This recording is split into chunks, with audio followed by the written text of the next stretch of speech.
Hello and warm greetings. Welcome to the Analyst by Vajiram and Ravi, where we would try to comprehensively analyze 7 articles in 2 different sections, along with the daily mains answer writing program. In the analysis part, we'll first have a comprehensive discussion with respect to the center-state relations in the light of the financial aspect. Then in the second article, we'll have a discussion with respect to the need of having a robust carbon market system, ensuring sustainability and inclusivity. Then in the simplified section, we'll have a look at 5 different articles from a special perspective of UPSC Prelims 2026 along with the value addition. So stay tuned. Coming to the very first topic of today's discussion, this is fiscal federalism under strain. Whenever we talk about the political systems around the world, they can be primarily categorized into 2 ways. Either it can be a unitary system where all the powers are concentrated in the union government. If at all there is the existence of the states or the provinces, then the powers are derived from the center. Then we have the federal setup, where the powers and the jurisdiction are clearly demarcated by the constitution itself between the union and the states. When we talk about India, we have Article 1, which says India, that is Bharat, shall be a union of states. Nowhere the word federation is used. So we have a kind of a centralizing tendency, which even Eva Jennings talked about. K.C. Weir said that this system is more like a quasi-federal system. Then we had the views of Morris Jones, where he talked about bargaining federalism. And ultimately, we had the views of Granville Austin, who talked about cooperative federalism, the word later taken by Niti Aayog. So what you'll have to understand is, in India's case, there is a central dominance. The powers are inclined towards the center. For example, the appointment of the governors or the emergency provision. But when we look at the fiscal aspect, the financial aspect, things are more acute. Center has more important revenue resources, and states are more or less dependent upon the center. So this creates an skewed picture. And therefore, we have this particular article which says that we need to restore the fiscal space for the states. So what we are going to do today is, we'll first talk about the center's dominance with respect to the financial aspect. We'll talk about the constitutional provisions. We'll have a look at important infographics for the understanding purpose. We'll see how state acts as the important arenas of governance. Right? On the ground, they are the real implementers. One very important thing which you must know. When we talk about the overall expenditure, states are responsible for almost 2/3 of the overall expenditure. But they generate only 1/3 of their own revenue resources. So there is a kind of skewed picture. And then we'll have the final way forward, that what should be basically adopted. Very important topic, especially from the context of GS2, center-state relations, and Indian economy resource mobilization. Now, as I told you, the Indian constitution is quasi-federal. The word coined by K.C. Weir, where he basically said that when we look at the Indian system, there is a dominance of the center. There is a kind of primacy which the center or the union enjoys. Look at the number of subjects we have in the union list. 7th schedule. More important subjects are mentioned in the union list. Right? So that is a kind of disparity which we'll have to look at. Next, when we talk about the financial sphere, when we talk about more important revenue sources, who has that? It is the center. When we talk about the dependency which states have on the center, so that is a kind of the picture which tells us that there is non-uniformity, right? Then what you'll have to understand is that the states are real implementers. See, you look at health, you look at education, job creation, employment, sanitation, right? Who is the entity which is more responsible for that? It's the state government. When we talk about the democratic engagement, when we talk about the citizen engagement, it is primarily the states who are responsible. So they are the real implementers. But the point is that they don't have the adequate resource base. They are dependent upon the center. And this leads to a kind of an asymmetry, where the structural authority lies with the center. The constitution mandates, gives power to the center to collect more of those buoyant revenue sources, more important revenue sources. But when we talk about the functional responsibility, more important, more of those areas where people can directly correlate, jobs, education, health, agriculture, who is responsible? It is these states, but they do not have the adequate resources. That is what you'll have to understand. Now, how center acts as a dominant construct in the overall picture. See, when we talk about the dominant tax handles, we have the 7th schedule, Article 246, which talks about the union list, the state list, and the concurrent list. When we talk about the union list, it has more number of subjects, more important subjects than the state list and the concurrent list. And it has those taxation sources which are more buoyant as compared to the taxation sources which are given to the states. For example, let's talk about the income tax, or let's talk about the corporation tax. These are more buoyant taxes, more high yielding taxes which are given to the center. That is what you'll have to understand. Next, we have the acute dependency on the center.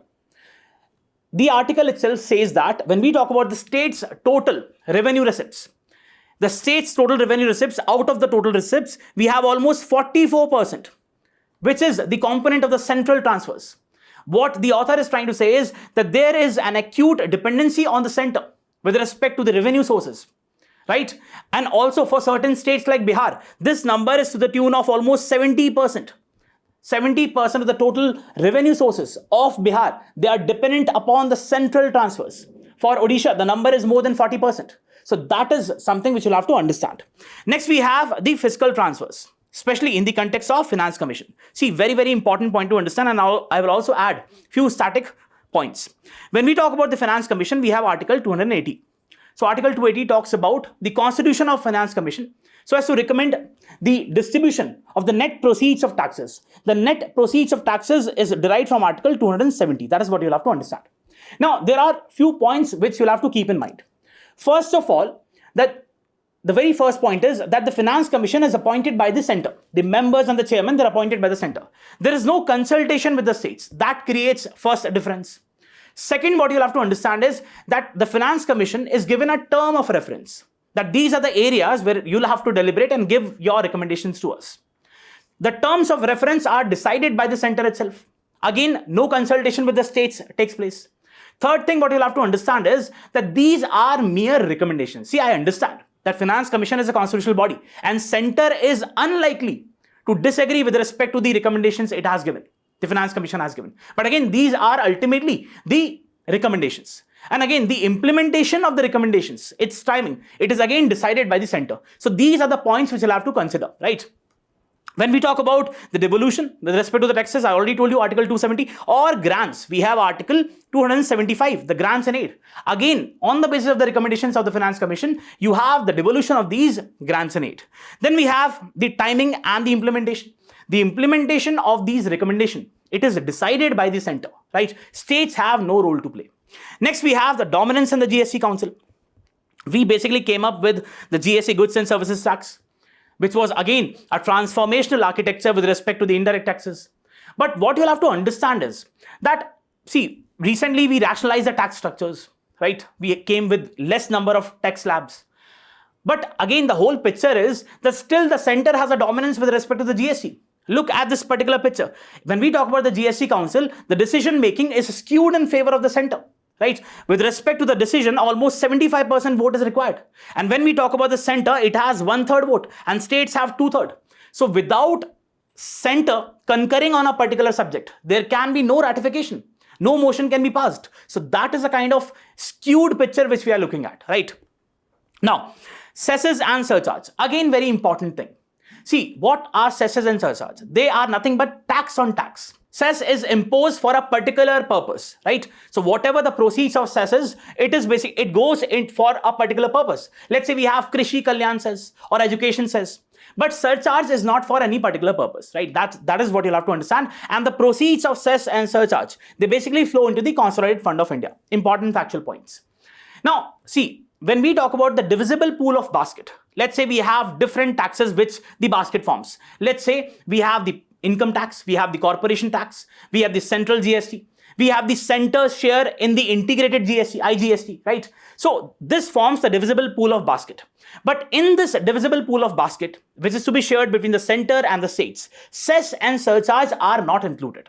What you'll have to understand, and we'll also talk about the picture, that with time, the dependency of the center with respect to the cess and surcharge has increased. So this creates a disparity where the amount which the center is getting with respect to the cess and surcharge, it is flowing into its own pocket and it is not being distributed with respect to the state. That is what you'll have to understand. 269 and 270. The proceeds exclusively go to the center. Then we have the borrowing powers. See, when we talk about Article 292, it talks about the borrowing powers of the union. Union has extensive borrowing powers. It can borrow within the country or even outside on the guarantees of the Consolidated Fund of India. But when we talk about the states, there are limitations imposed on the state's borrowing power. You must have heard about the Kerala's case, right? So Article 293 talks about that. We also discussed that. So that is a kind of limitation which is imposed on the states with respect to the borrowing, but the same is not imposed on the center, right? Then we have emergency provisions. Financial emergency, Article 360, right? So if there is a situation where the center thinks that the financial architecture is fragile, it can impose financial emergency. And it can direct the states to observe the canons, to observe the principles of financial propriety. It can ask the states to reduce the salary of the employees working in the state government. So that is the kind of power which center has. This makes the center as a dominant construct, right? Now, look at this particular thing. Now, before we discuss these infographics, let me tell you that, as I told you, that we have the devolution of taxes. We have the vertical devolution and the horizontal devolution. When we talk about the vertical devolution, it is primarily between the center and the states, horizontal among the states.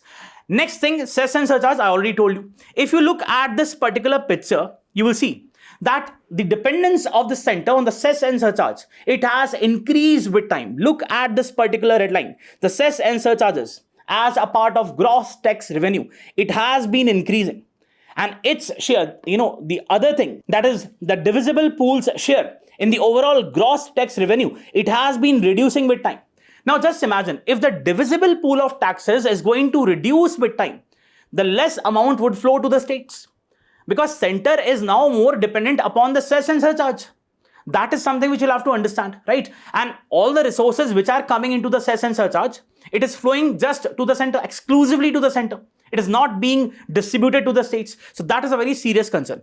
Next thing which you'll have to understand is the aspects of horizontal devolution. See, we have the Finance Commission, which basically, on the basis of certain parameters, recommends that is how we'll have to basically divide the resources among the different states.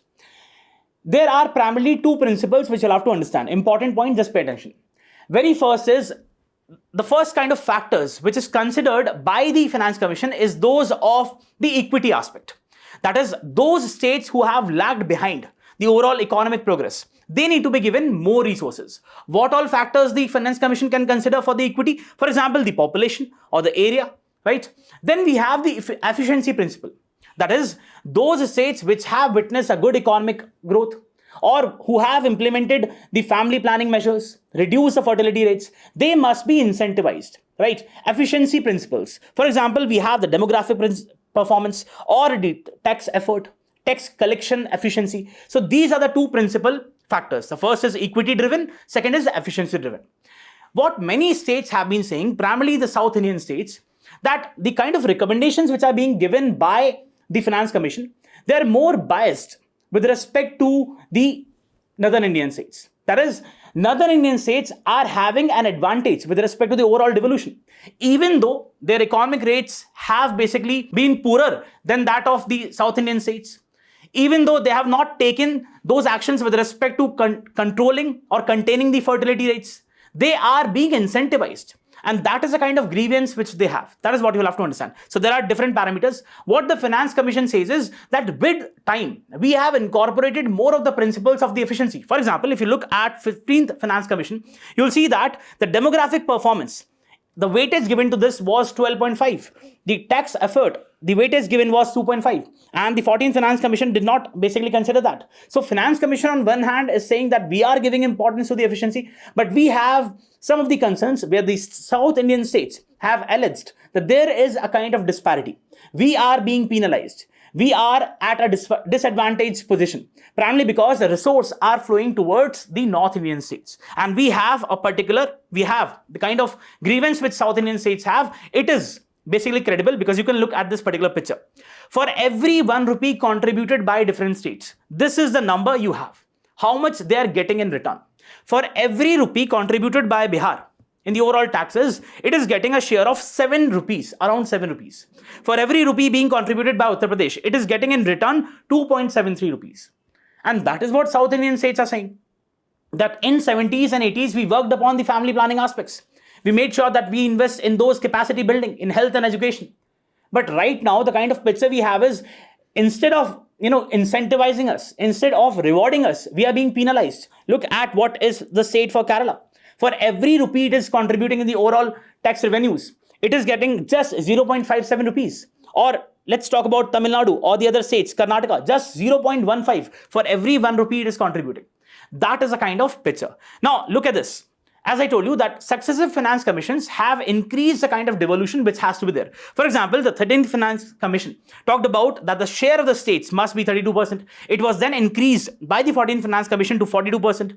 15th Finance Commission, it basically 1% was reduced primarily because the Union Territory of Jammu Kashmir, right? So what you'll have to understand is these are the recommendations which were given by the Finance Commission. But ultimately on ground, in reality, how much amount was transferred? This is something which you'll have to look into. When we talk about 13th Finance Commission, what it recommended 32%, and the states in reality got just 28% of the overall gross tax revenue. Then 14th Finance Commission, it recommended 42%, but in reality it was just 32%. Then we have 15th Finance Commission up to 23 and 24.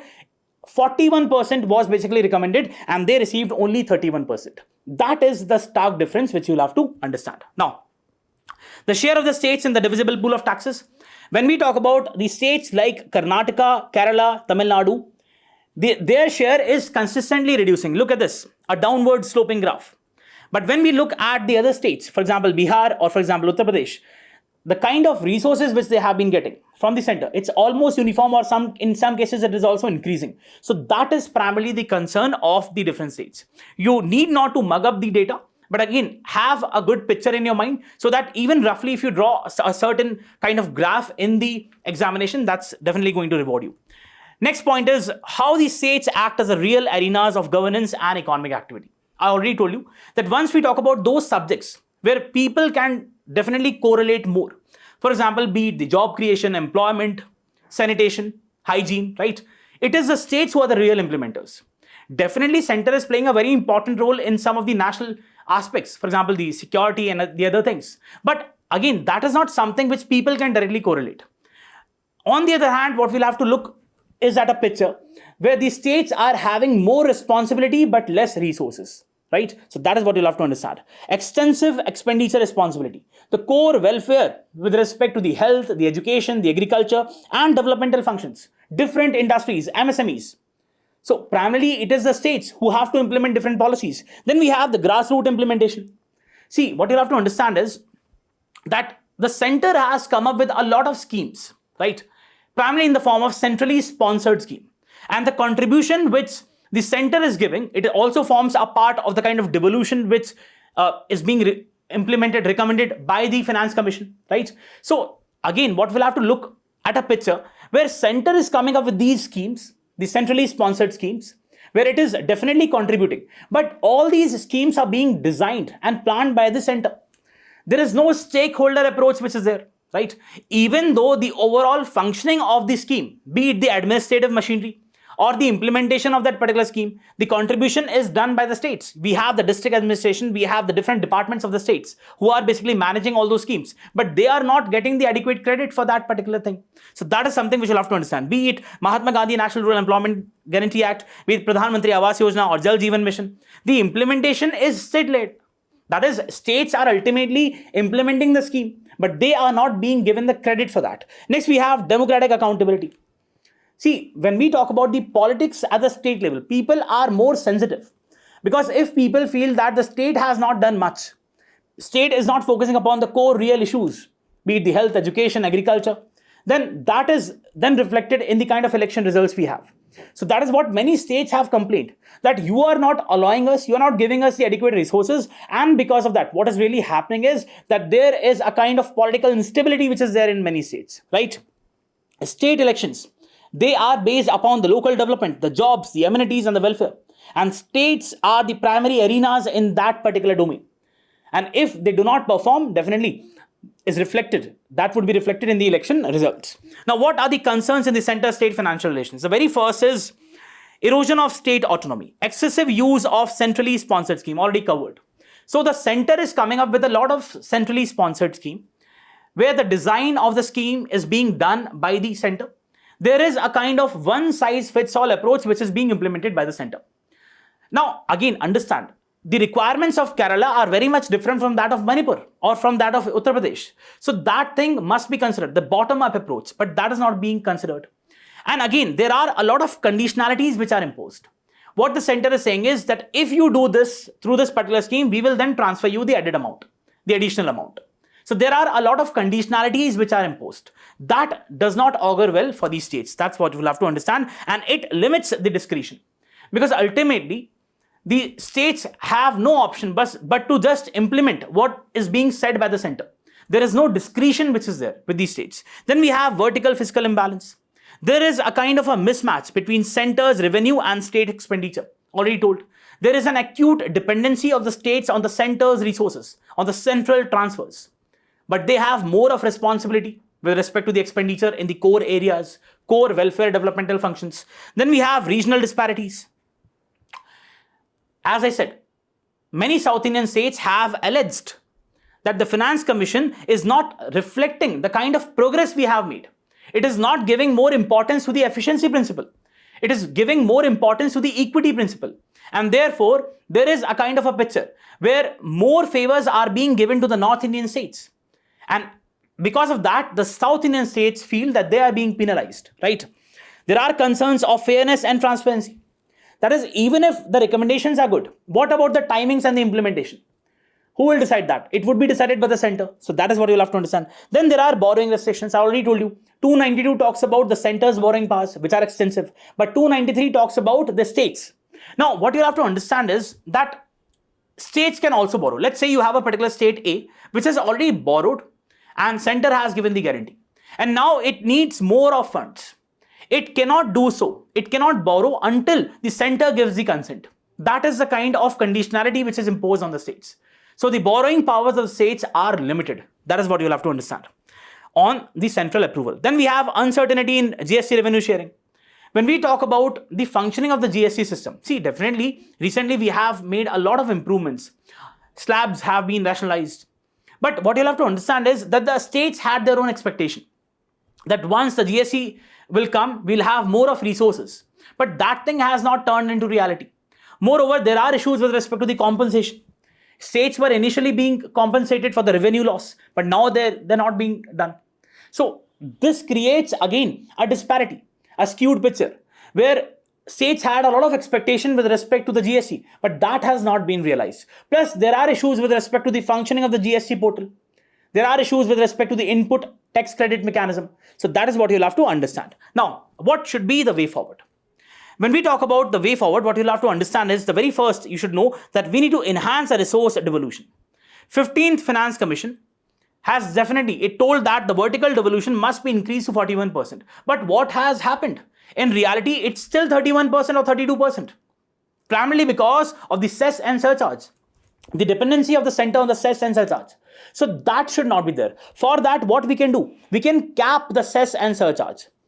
Many state governments have basically recommended that. For example, Karnataka. What it has said that almost now you have as a portion of the total gross tax revenue, the cess and surcharge and the cost of collection, it amounts to almost 10%. Please reduce it to almost 5%. It should not exceed the 5% limit of the gross tax revenue, so that more of the resources are there in the divisible pool of taxes and more resources can flow to these states. Then we have the fairer devolution formula. Many states have also given some kind of formula which Finance Commission needs to adopt, right? So you must be aware of the 16th Finance Commission, which has been constituted under the chairmanship of Arvind Panagaria. Now, what you'll have to understand is that the kind of recommendations it would give, the timelines would be from 2026 till 2031. Now, what many states have basically given the input to the Finance Commission is that have a kind of a fairer devolution. Let's say the state, a particular state contributes 100 rupees, right, in the overall tax aspect. So out of 100, 60% must be retained by that particular state without any conditionalities, and the 40% can flow to the backward states, but 60% must be retained by that particular state. It's again a kind of a recommendation which has been an input which has been given by different states to the Finance Commission, right? Next, we have the incentives versus penalties. Very, very important. What states have been saying is that instead of giving us the incentive for the kind of progress we have done, for the kind of control we have done with respect to the fertility rates, for the kind of economic progress we have shown, you are penalizing us, because still those states who are not performing well, who are backward, they are being given more resources. So it is in a way, you're rewarding the backwardness. So that should not be the case. There have to be some kind of interventions with respect to the incentives and the penalties. Then we have strengthening the fiscal decentralization. There has to be greater autonomy given to the taxation and expenditure decisions. See, please understand, the whole thing is being run on the basis of the kind of constitutional setup we have, which is, again, obviously, it is inclined towards the center. Why not have a kind of a constitutional amendment which basically gives importance to the principles of autonomy, which gives these states the power to collect their own resources, and then to basically have the development on the aspirations, on the basis of the aspirations of the people, on the needs of the people, right? So as to increase the autonomy and the expenditure decisions. As I already told you, the kind of needs which Kerala has, it is very different from that of Uttar Pradesh. There cannot be one size fits all approach, right? What we can basically learn is from Canada. So in Canada, we have a kind of, again, the system is more or less same what we have in India, but over there, the provinces have more autonomy. The kind of autonomy they enjoy with respect to the tax collection and the expenditure, it is far more than that of what we have in India. So that can be a learning lesson. Then we have reframing the center's role in joint scheme. Whatever scheme you are coming up with, for example, in the form of centrally sponsored scheme, you are making the scheme name, you're naming the scheme as Pradhan Mantri XYZ. So first of all, you're not giving us the credit. We are also contributing. The states are saying that we are also contributing, you're not giving the credit. You have left us just as the kind of administrative machinery. We have no role to play with respect to the policy formulation. Conditionalities are again being imposed on us, that what you should do. If you would do this, we'll give you added funds, additional funds. So this is the kind of structure we have with respect to centrally sponsored scheme. There needs to be a kind of rationalization with respect to these schemes. States say that we need more visibility and credit in the joint initiatives.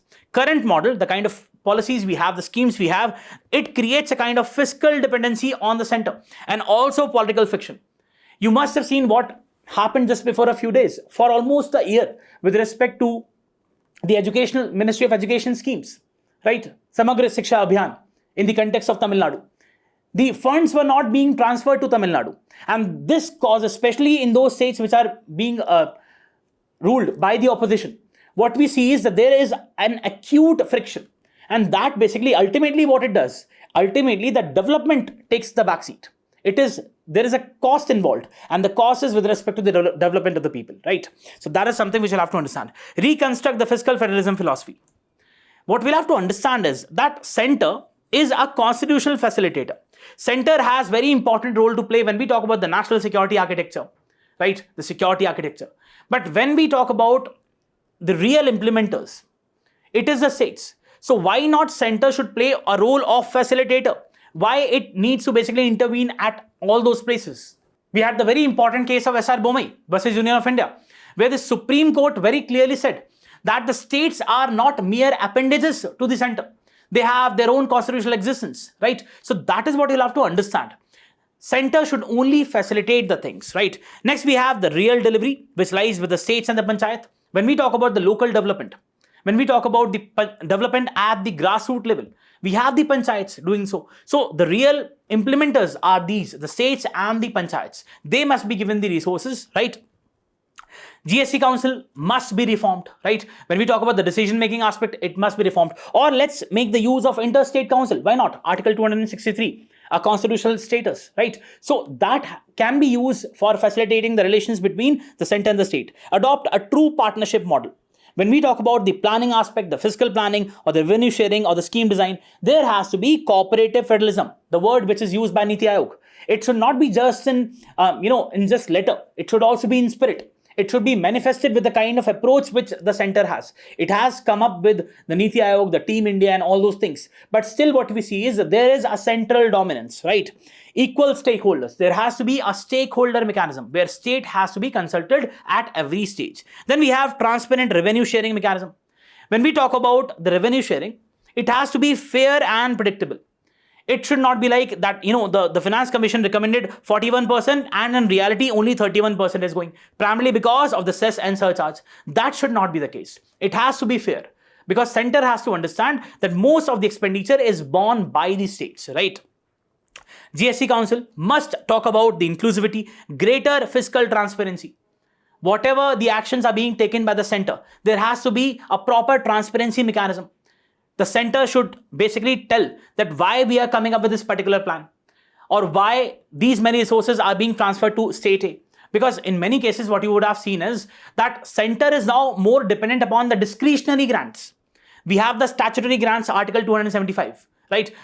On whose recommendation? On the recommendations of Finance Commission. But right now what we are having is center is more dependent on the discretionary grant, so as to create a kind of a political clout, a political power over the different states. So that is what you'll have to understand. See, again, we had Dr. B.R. Ambedkar, who said that states have their own constitutional existence. They are not dependent on the center. They're not dependencies of the center.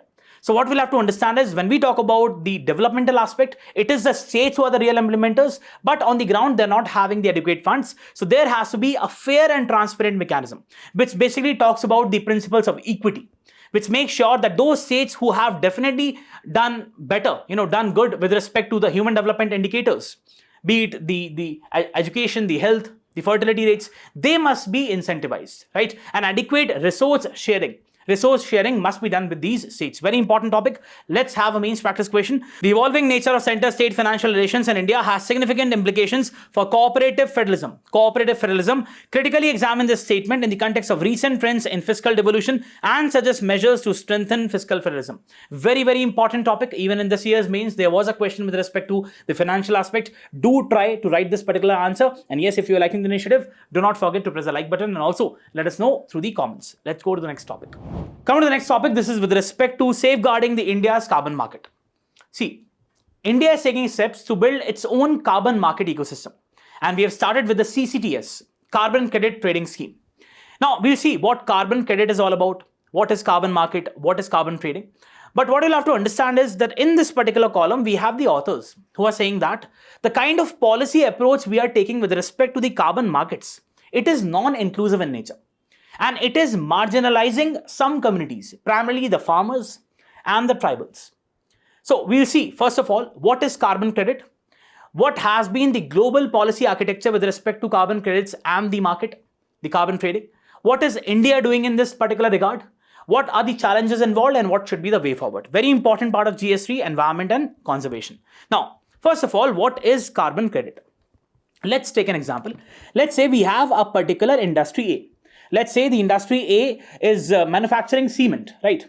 And the government of that country where you have the industry A, it has imposed a limitation on industry A. It has said that in a particular year, you can only emit 1,000 tons of CO2.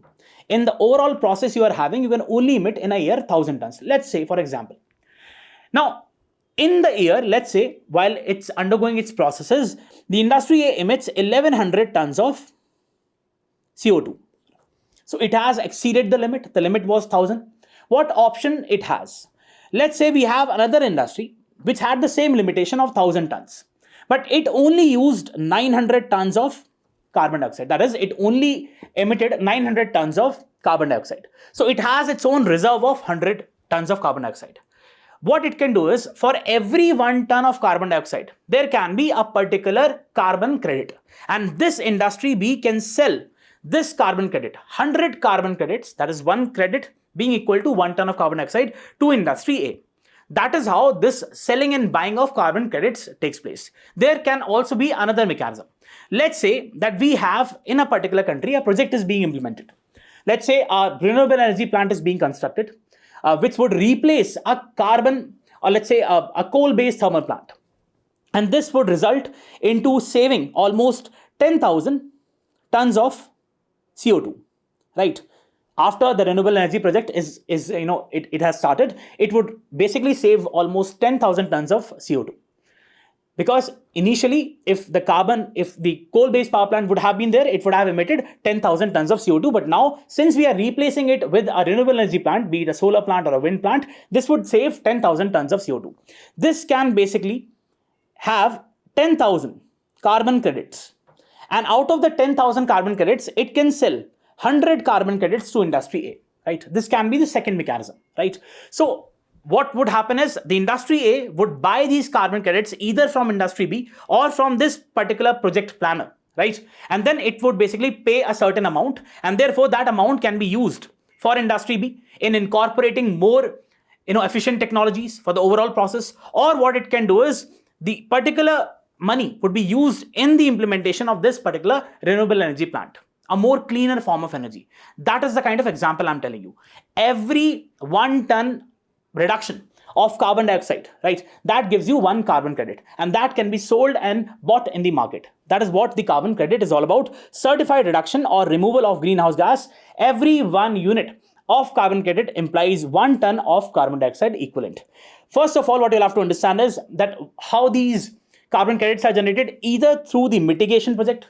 Just the same example, let's say the solar plant is being constructed, so this would generate its own carbon credits. Those carbon credits can be then sold in the market, right, to those industries which have exceeded their limits. First of all, what you'll have to understand is what is the kind of benefit we have. There is a kind of awareness which we are having with respect to environment conservation, and there are many countries around the world, many countries and many organizations who are saying that we are going to adopt sustainable practices. What countries are doing is they are basically having a limitation on each and every different sectors, on different industries, so that they basically incorporate cleaner technologies in their overall process. If there is a limit which is there, what would happen is that this industry would be compelled, if it breaches the limit, it would be compelled to basically pay to the other industry, and then it would have to buy these carbon credits. This would be, in a way, a kind of a passive way to force this particular industry to adopt more cleaner forms of energy, right? It can be through the mitigation, renewable energy projects, or it can be sequestration. For example, afforestation, reforestation, right? That is what you'll have to understand. Different firms and countries, they can offset their carbon emissions through this. For example, joint implementation with respect to a more cleaner form of project, solar energy, or it can be with respect to implementing a particular project in the other country, right? So that is the kind of mechanism we have developed. Now, what the article says is that almost on a yearly basis, 175 to 180 million credits are retired every year. What does the word retired means? That let's say you have a particular industry, a particular project which is being planned, the conversion of a coal-based power plant to that of the renewable energy, and it would basically generate, let's say again, 10,000 tons of savings of 10,000 tons of carbon dioxide equivalent. So it would have 10,000 carbon credits with it, right? So in this particular aspect, what you'll have to understand that these credits can be sold to any industry. Once it is sold, we'll have the complete exhaustion, the termination of these carbon credits. It cannot be then sold again back. It would not be a part of the system. That is what retiring means. That is, once it is sold and utilized by a particular entity, for example, entity A, then it cannot be transferred back to the system. So almost on a yearly basis, we have around 175 to 180 million credits, million tons of carbon dioxide equivalent credits which are being traded across the world. Now, what is the origin of this particular carbon credit? That is very important to understand. You must be aware of Kyoto Protocol, very important institutional arrangement with respect to the climate conservation, with respect to the climate mitigation, right? So when we talk about the Kyoto Protocol, it first talked about these carbon credit mechanism. Very important factual thing to understand. Kyoto Protocol basically, and there's a lot of confusion regarding how different countries are basically categorized. Kyoto Protocol basically said that we'll categorize different countries. It said that we'll have Annex 1 countries. Those countries which are developed countries plus economies in transition. Economies in transition means what? That they are not developed, but they are transitioning to become more developed economy. Then we had Annex 2. Annex 2 was a subset of Annex 1, right? Annex 2 were these developed countries, OECD developed countries. Now, what were the kind of obligations on these two? But before that, let's also talk about the non-Annex countries. Non-Annex countries means what? Those developing and least developed countries. The Annex 1 countries, they had a kind of an obligation that you would basically contribute in basically having low emission reductions, right? So they had certain targets that you need to abide by certain targets with respect to limiting the emissions. Annex 2 countries, which are a subset of Annex 1, the industrializations, they also had one more obligations that they would provide the funding and the technology transfers to the non-Annex countries, right?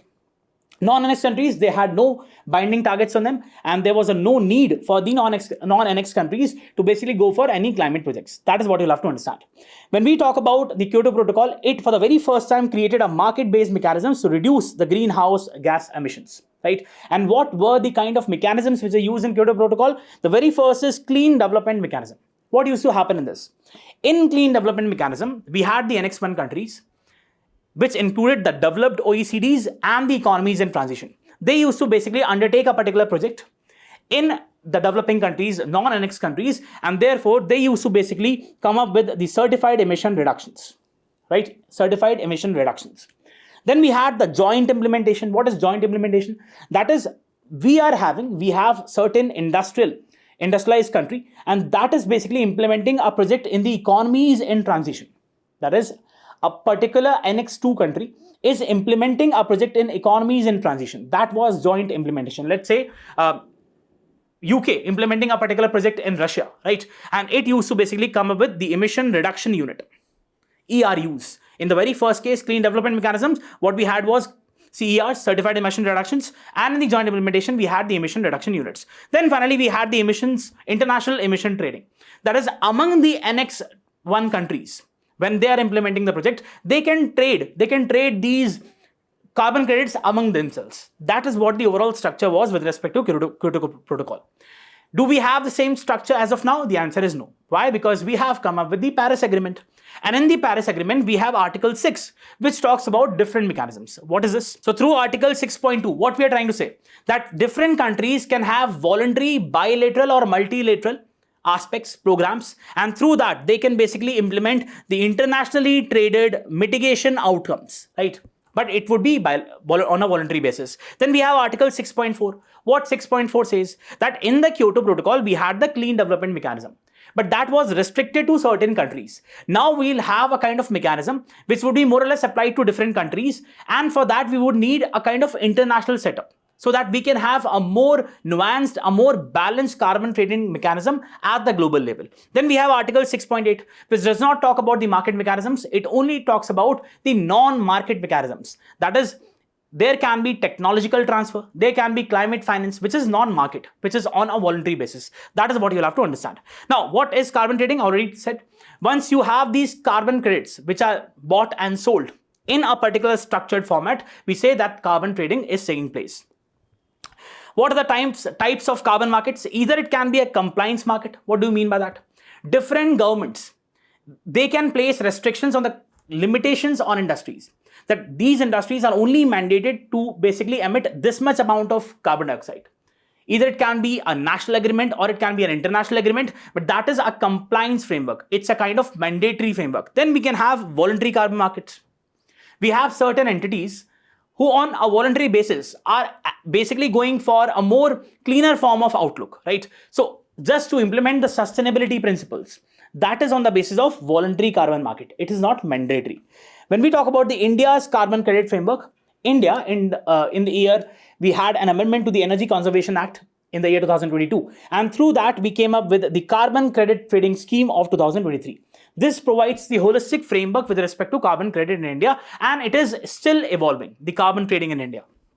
Earlier experience, what you'll have to understand is that through the Kyoto Protocol, we were one of the largest recipients of the clean development mechanism credits. That is what you'll have to understand. The CCDS has certain key features. What are the key features? That it aspires to develop a domestic carbon market, which would be regulated by the Bureau of Energy Efficiency, which comes under the Ministry of Power. Then it would have sectoral emission intensity benchmarks.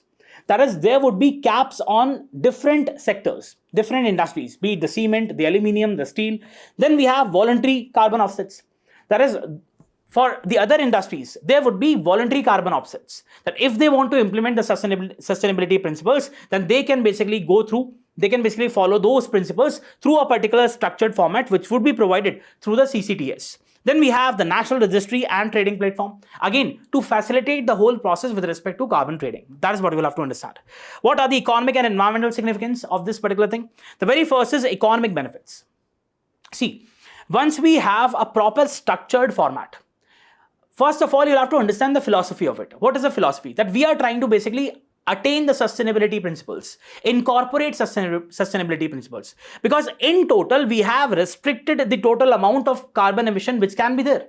Because we have said that if industry A is exceeding its limit, then it would have to buy from some other industry or from some other project which is taking place. Project which is more cleaner, let's say replacing a bad form of energy with a good form of energy. So we are basically going for sustainability principles, and this creates financial incentives. This basically tells, let's say industry B in this particular example, when we took the example where the industry B sold the kind of reserve credit it had.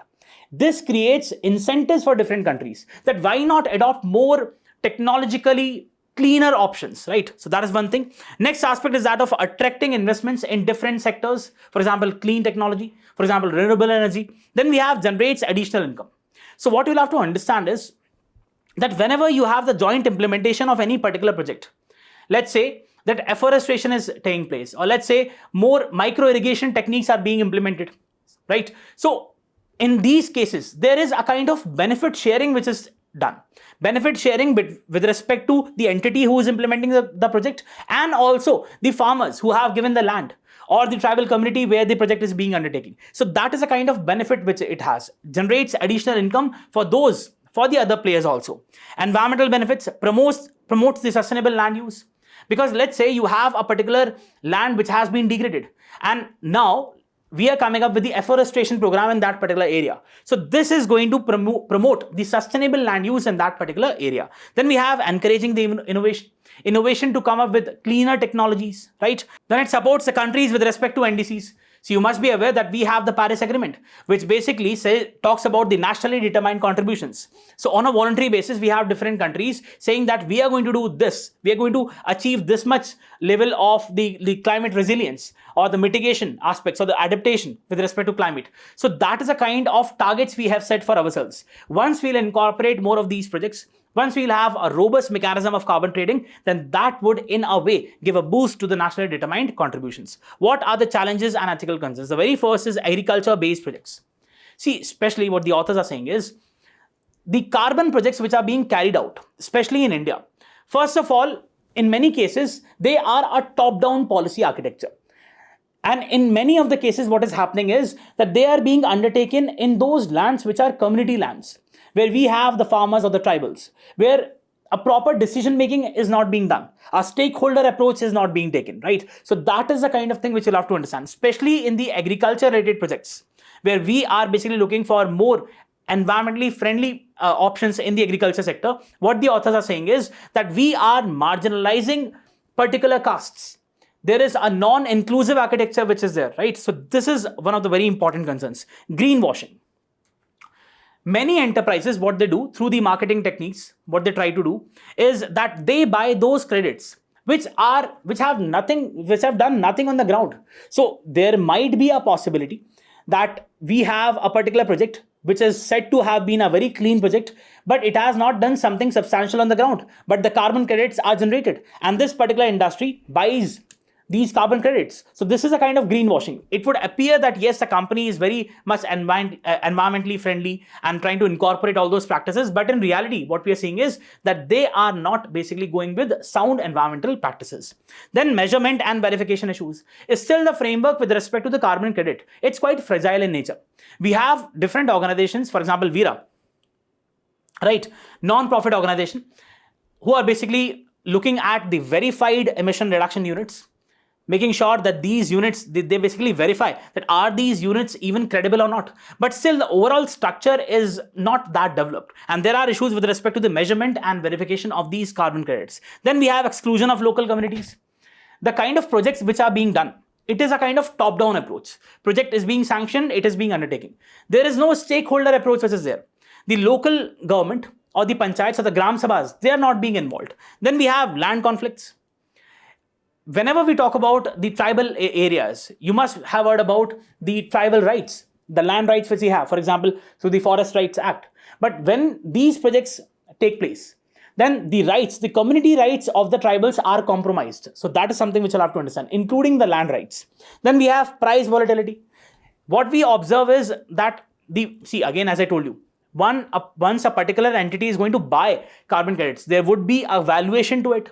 The valuation of carbon credit is subject to volatility in market. If there would be too much of volatility, then this would compromise the business interests of the entities. See, that is something which we'll have to also look into, right? Business interests are also important. So there has to be some form of stability, but this is not there. Then there are equity concerns. Equity concerns with respect to the benefit sharing, the kind of benefits. Let's say a particular project got sanctioned and it has received a lot of money with respect to the carbon credits it has generated, but the benefits are not shared with those people on whose land you basically did the project, right? So the community is not being rewarded. So there are equity concerns. What should be the way forward? First of all, we'll have to make sure that whatever the project is, there has to be free, prior and informed consent. That is very much important. Consent with respect to the people who own the land. Then we have transparent benefit sharing.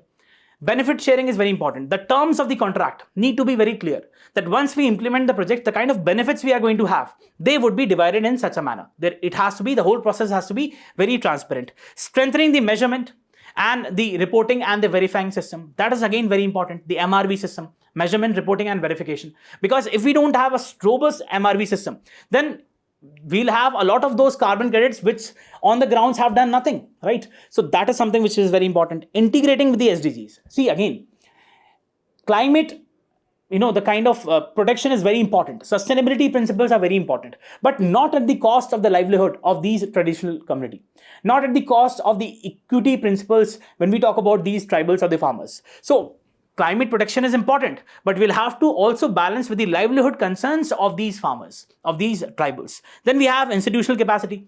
So right now, India is coming up with this CCTS under the Bureau of Energy Efficiency. So we need to have a more robust architecture with respect to that. Then balance regulation. Over centralization should not be there. Just for the sake of coming up with the policies, there are many times what happens is that there is over centralization. Too many restrictions are imposed, and therefore the project becomes unviable, because the project implementers feel that there are a lot of restrictions, what we call as red tapeism. So that should not be there. There has to be adequate regulatory structure. So what we are saying is carbon credit mechanism, the carbon market, the carbon trading mechanism is again very important in order to ensure the sustainability, to make sure that there is less emission overall, right? But we need to have a robust mechanism for that, and we need to make it more inclusive in nature. The people on whose land or on whose areas you are implementing the projects, they should be given adequate benefit of it. They should be made a real stakeholder. That is what we are trying to say. Let's have a mains practice question. Carbon markets have emerged as an important instrument of climate action. Discuss their significance and the challenges in ensuring equity and environmental integrity with special reference to India's carbon credit trading scheme. Do write a particular answer to this question. Very, very important topic. Let's go to the next part. Coming to the simplified section, we have the first topic which talks about the trade bloc MERCOSUR. So India and the trade bloc MERCOSUR, they're basically looking at expanding the trade ties, the existing trade ties. India and the South American trade bloc MERCOSUR have decided to expand their existing preferential trade agreement and conclude the negotiations within a year of launch.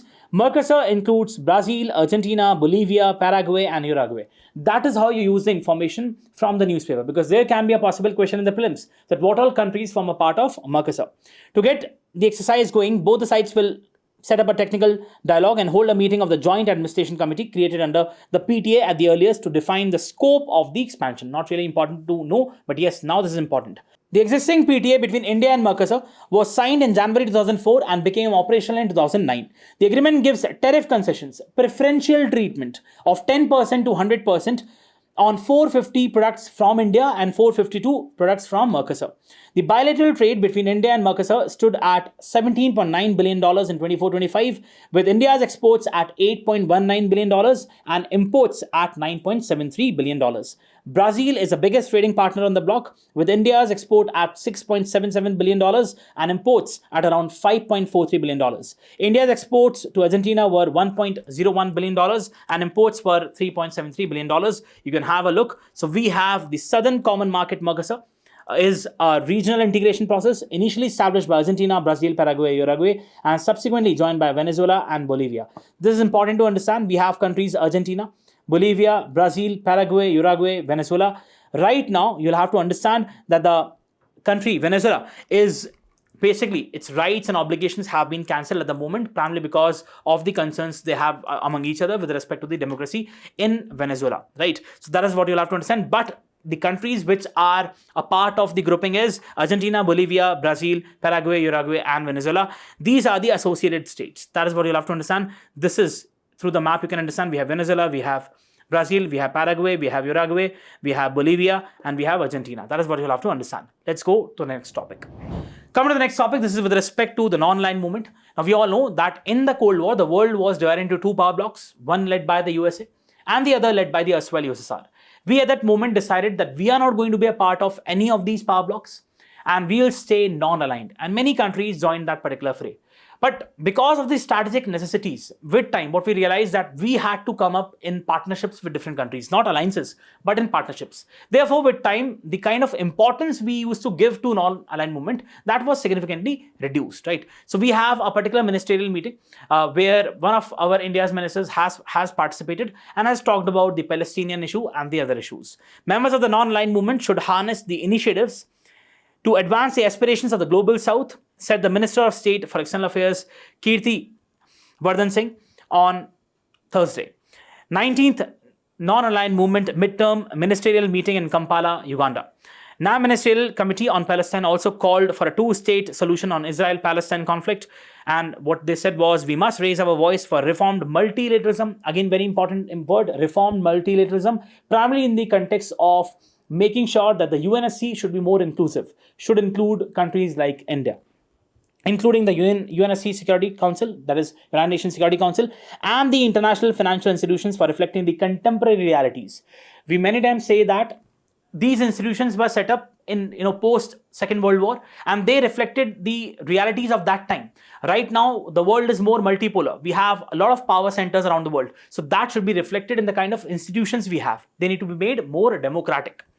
NAM should be destigmatize the movement of the skilled professionals, primarily in the context of the impositions which are being done by US President Trump on India's skilled workers, H-1B visa controversy. These are of prime importance for harnessing our demographic dividend. The essential parameters are a sovereign, independent, and viable state of Palestine living side by side in peace and security with Israel, within secure and recognized borders. So these are just statements which they have passed. In reality, we already know what is the situation. The non-aligned movement is an alliance of developing countries that refuses to identify with any major superpower. Was established in 1961 at the height of the Cold War, whereas it started with the Badang Conference held in Indonesia in 1955. Current members, almost 120, also includes the UN non-member state of Palestine and other countries. India is one of the founding members. After the United Nations, NAM is the second largest grouping of nations. This is important. Can be asked in the prelims. NAM does not have a permanent secretariat or a formal founding charter, act or treaty. The summit usually takes place every 3 years. That is what you'll have to understand. Let's go to the next topic. Coming to the next topic, this is with respect to the carbon border adjustment mechanism, which is supposed to be implemented by the European Union with respect to the imports of different commodities in the European Union.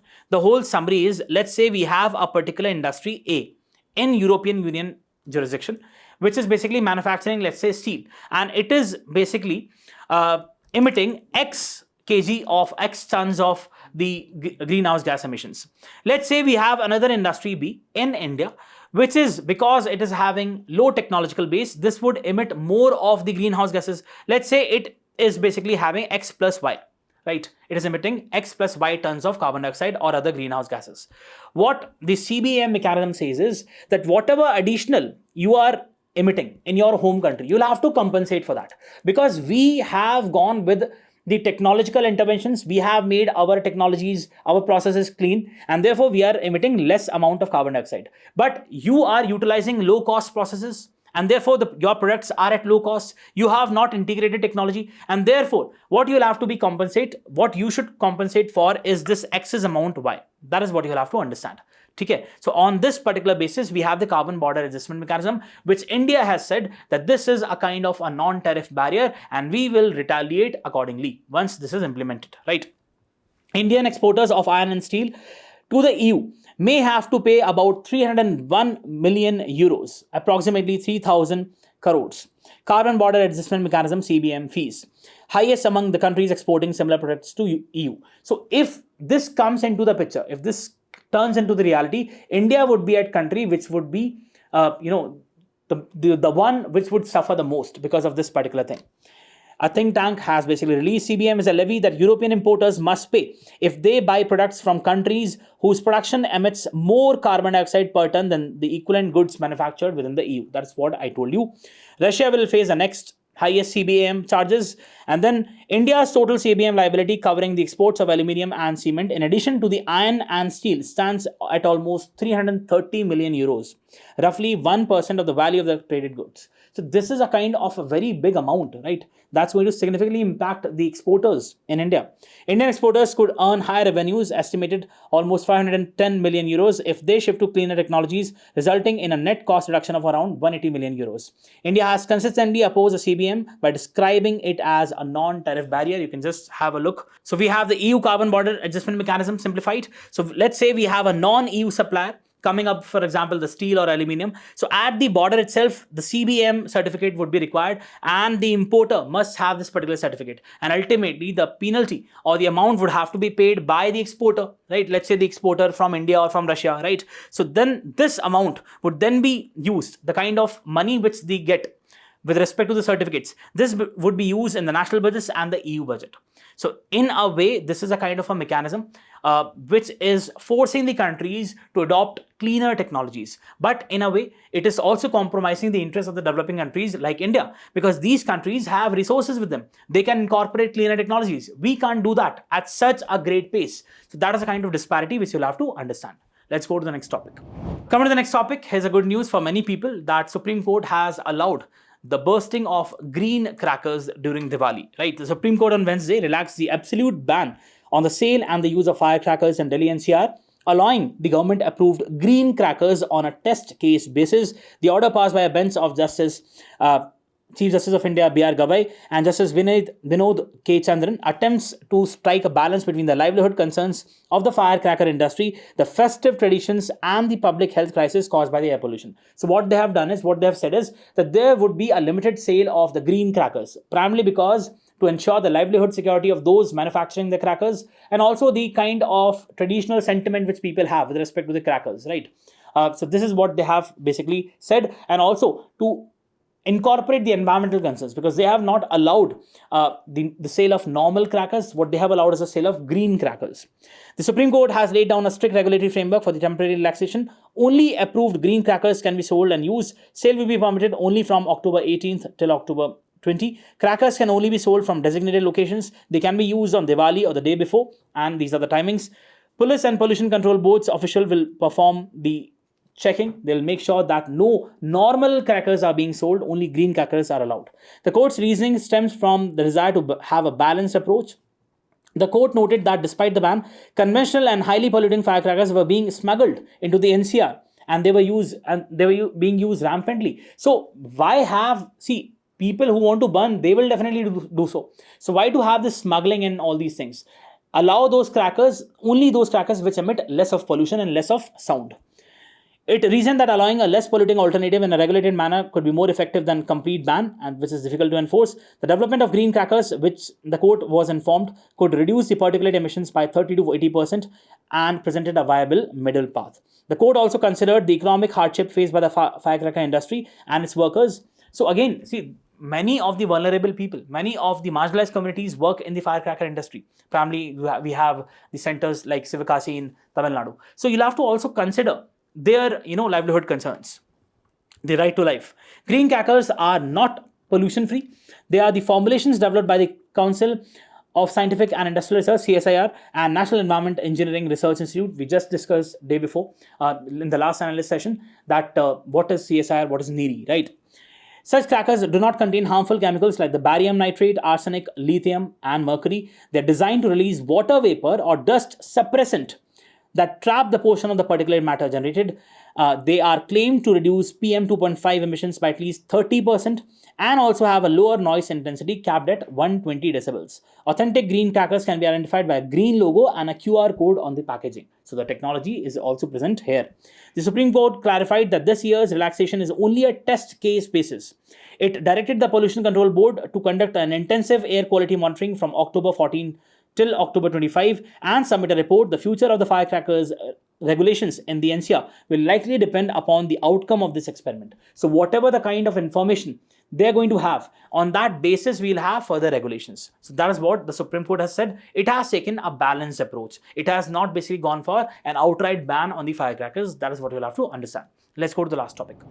Coming to the last topic of today's discussion, this is with respect to the report, Global Burden of Disease, where it has been said that the number of cases with respect to non-communicable diseases is increasing, and that is taking a huge toll on the life of the people. In 2017, the National Health Policy emphasized the need to focus upon the non-communicable diseases like heart ailments, diabetes, and respiratory afflictions. See, what has happened with time is, if you compare 1990s with that of 2010 afterwards, there is a drastic increase in the kind of cases, in the kind of mortality with respect to the non-communicable diseases. For example, be it the heart attacks, the cardiac arrest, or the stroke, or the other disease. So that is something which is a very concerning point, right? Because India already on one hand has a burden of the communicable diseases, but the intensity of the cases with respect to non-communicable diseases is also increasing. So it's a kind of a burden on the overall health aspect. The policy was a response to an epidemiological transition that had commenced around the second decade of the century. The report of the latest Global Burden of Disease study, released earlier this week, shows that the shift has become more pronounced in the 8 years since the policy came into operation. Even after we came up with this particular policy, which had a focus on the non-communicable disease, what we are seeing is that in the cases with respect to non-communicable disease and the resulting mortality has definitely increased, right? It makes a strong case for a healthcare strategy that recognizes the adverse effects of the environmental pollution, healthy diets, and sedentary lifestyle. These are primarily the three reasons: the pollution in the environment, the sedentary lifestyle, and the aspects of unhealthy diet, primarily which is more in high salt and sugar content, right? Another key takeaway of the report is that though Indians are living longer, chronic diseases diminish the quality of life. Now, this is but obvious. If a person is suffering from a chronic non-communicable disease, the quality of life is compromised, right? The global burden of disease should be read along with the other studies on NCDs in India. WHO data, for instance, shows that the disease are responsible for close to 65% of the deaths in India. So previously, most of the deaths were primarily because of the communicable disease. Now, more than 2/3 of the deaths, they are because of the non-communicable diseases, premature mortality, right? And about 1/4 of those who succumb to NCDs are below the age of 70s. This figure is roughly 12% for the US and 17% for China. So we have more young people who are dying because of the non-communicable disease in comparison to US or China. In other words, cardiovascular diseases, diabetes, and lung ailments are cutting the lives of a large section of the Indians short. The global burden of disease draws the attention to one such ailment, COPD, chronic obstructive pulmonary disease, with respect to the lungs. It constitutes more than 75% of the country's burden of respiratory diseases. And it is hard to detect because people don't even know that whether they are suffering from COPD or not, right? Because of the kind of the environment we are living in, the polluted environment. COPD is incurable but not untreatable, and early diagnosis can make a big difference. So that is what we'll have to understand. The global burden of disease study underscores the next level challenge for the national health policy to strengthen the diagnostic acumen of the doctors at the PHC and the CHCs. Very important, because the primary health centers and the community health centers form the very grassroots of the healthcare service delivery in India. So we'll have to make sure that there is a proper diagnostic mechanisms with respect to NCDs over there itself, so that we can understand that yes, this particular person is suffering from this disease and early interventions can be made. The country needs to have an approach that combines the medical research with understanding from nutritional and ecological sciences. Environmental pollution is also one of the very important reasons for this thing, so it has to be reduced. Ensuring that people make healthy choices will require building awareness on food habits, for example, the Eat Right movement in India, or reducing the sugar content or the salt content in the foods, physical activities and the environment from a young age through schools, families, communities, building synergies between projects targeted at environment, the National Clean Air Program, for instance, and those aimed at improving people's health and well-being is an imperative that cannot be postponed. So this is something which has to be done at the earliest. So here we come at the end of the discussion. I hope you really enjoy the discussion. All the very best. Thank you.